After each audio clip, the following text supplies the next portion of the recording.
जयपुर से बड़ी खबर है। निकाय चुनाव को लेकर सिख समाज ने अपील की है।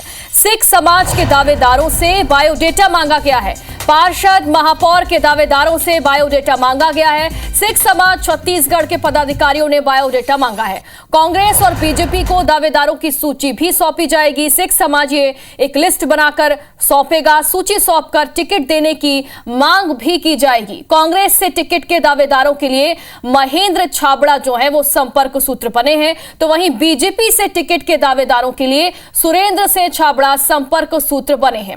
24 जनवरी तक बायोडेटा भेजने की मांग भी की गई है और आवेदन भी आए हैं। धमतरी से आवेदन आए हैं और सिख समाज अब नगरीय निकाय चुनाव के लिए अपने दावेदारों से बायोडेटा मांग रहा है। पार्षद महापौर के दावेदारों से बायोडेटा मांगा गया है और एक पूरी लिस्ट बनाई जाएगी और ये लिस्ट 24 जनवरी को कांग्रेस और बीजेपी को सौंपी जाएगी।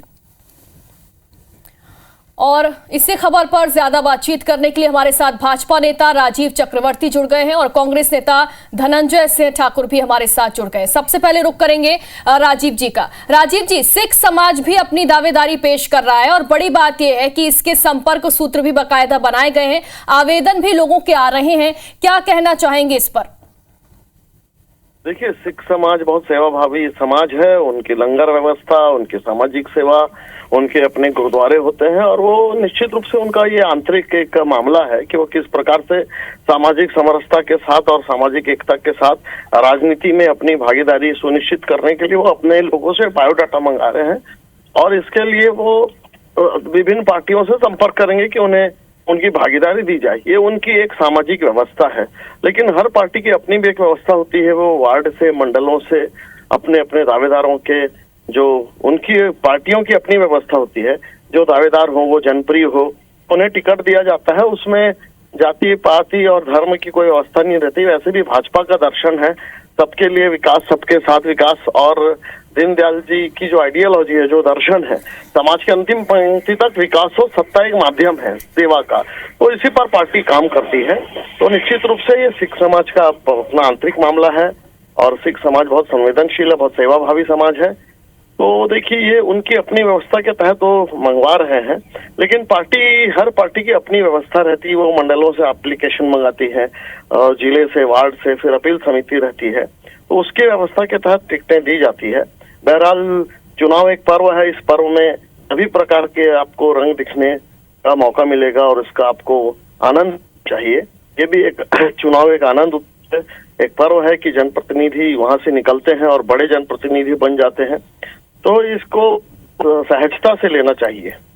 राजीव जी, इसको सहजता से तो लिया जा सकता है, लेकिन बड़ा सवाल ये भी है कि अगर हर समाज के लोग ऐसे ही आएंगे तो फिर किस किस को टिकट दी जाएगी, किसको प्राथमिकता दी जाएगी? कांग्रेस नेता धनंजय सिंह ठाकुर भी हमारे साथ जुड़े हुए हैं। धनंजय जी बताएं, सिख समाज अपनी दावेदारी पेश कर रहा है और अगर ऐसे ही बाकी समाज के लोग भी हैं, साहू समाज भी है, पटेल समाज भी, कई सारे समाज है, अगर वो भी इसी तरीके से अपनी दावेदारी पेश करेंगे तो कैसे, किस आधार पर प्राथमिकता दी जाएगी समाज के लोगों को?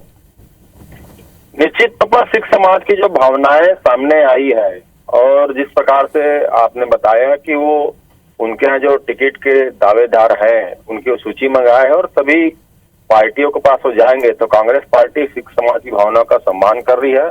और पूरा आशा विश्वास के साथ आपके चैनल के माध्यम से मैं सिख समाज को आश्वस्त करता हूँ, कांग्रेस पार्टी निश्चित तौर पर जहाँ आवश्यकता होगी, जहां हमें लगता है कि वहां सिख समाज के प्रतिनिधि को प्रत्याशी बनाना चाहिए, हम निश्चित तौर पर प्रत्याशी बनाएंगे।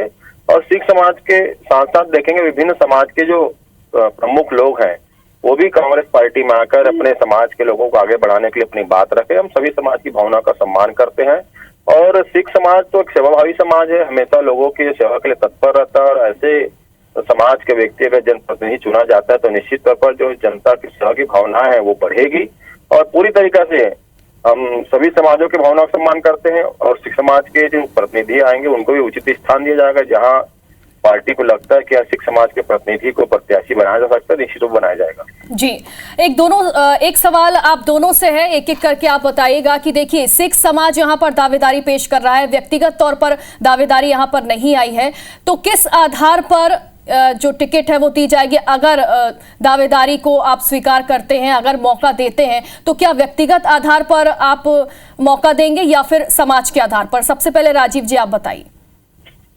देखिए, जो भी प्रत्याशी रहता है वो कितना लोकप्रिय है उस वार्ड में, उसमें काम कराने की क्षमता और सबको लेकर चलने की क्षमता जो होती है, तो निश्चित रूप से सिख समाज बहुत वैसे पहले से ही भारतीय जनता पार्टी में नेतृत्व करता रहे हैं। हमारे लीडरशिप में सिख समाज के बहुत आयत लोग हैं, तो अगर ये तो सोने पे सुहागा होगा, अगर वो उनका दावा आता है और वो लोकप्रिय है उस वार्ड में, तो उनको टिकट दिया जाएगा। और पहले भी बहुत सारे सुरेंद्र छाबड़ा जी स्वयं भाजपा के पार्षद रह चुके हैं, तो इसमें कोई दो राय नहीं। अगर जो भी आता है उनकी लोकप्रियता के मापदंड में खरे उतरते हैं, उन्हें बिल्कुल मौका दिया जाएगा।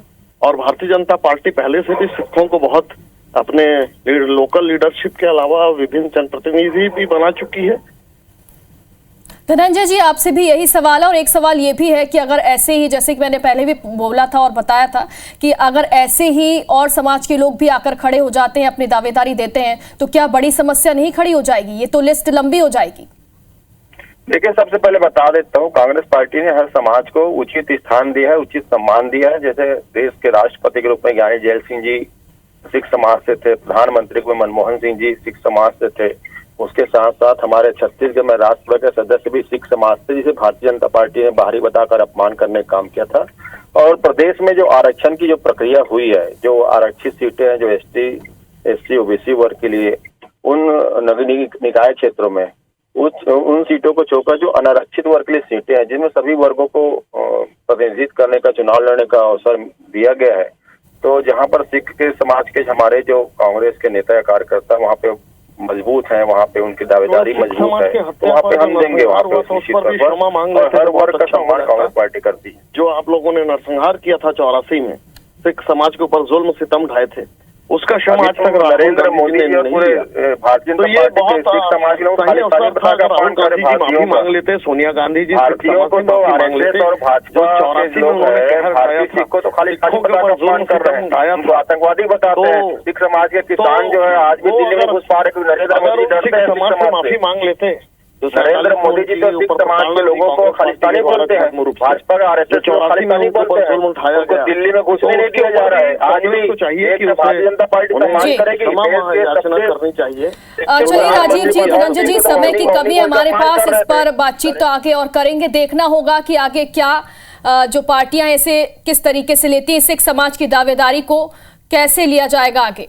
बहुत बहुत शुक्रिया आप दोनों का हमारे साथ जुड़ने के लिए।